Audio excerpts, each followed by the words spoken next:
Seasonal change టైంలో ఉన్నాం కాబట్టి సమ్మర్ నుంచి రైనీ సీజన్కి వెళ్ళేటప్పుడు most of the times water contamination is the prime cause for most of the diseases.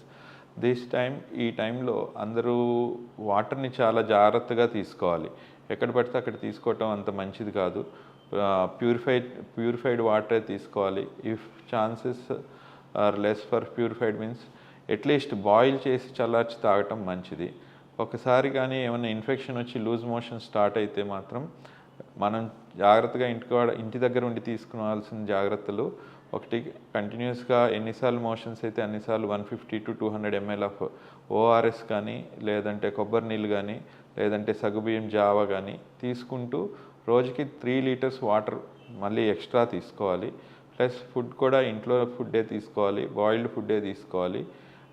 దగ్గరలో ఉన్న డాక్టర్ గారిని కన్సల్ట్ చేసి యాంటీబయాటిక్ స్టార్ట్ చేసినా కూడా రీహైడ్రేషన్ అనేది చాలా ఇంపార్టెంట్. ఆ రీహైడ్రేషన్ కూడా ఓఆర్ఎస్ ప్యాకెట్స్ వచ్చాయి, టెట్రా ప్యాక్లోది కాకుండా ఎలక్ట్రాల్ పౌడర్ అని వస్తుంది. అదైతే WHO చెప్పిన ప్రకారమే దాంట్లో ఉండాల్సిన సోడియం కానీ, పొటాషియం కానీ, గ్లూకోజ్ కానీ పర్ఫెక్ట్గా ఉండేది ఆ ఓఆర్ఎస్ పౌడర్ అనే దాంట్లోనే మనకు కరెక్ట్గా ఉంటుంది. ఈ ఓఆర్ఎస్ టెట్రా ప్యాక్స్లో అంత పర్ఫెక్ట్గా ఉండదు. దాంట్లో గ్లూకోజ్ ఎక్కువ అవటము అది ఒక్కొక్కసారి ఇంకా డీహైడ్రేషన్ ఎక్కువ చేయడానికి కూడా ఛాన్సెస్ ఉంటాయి.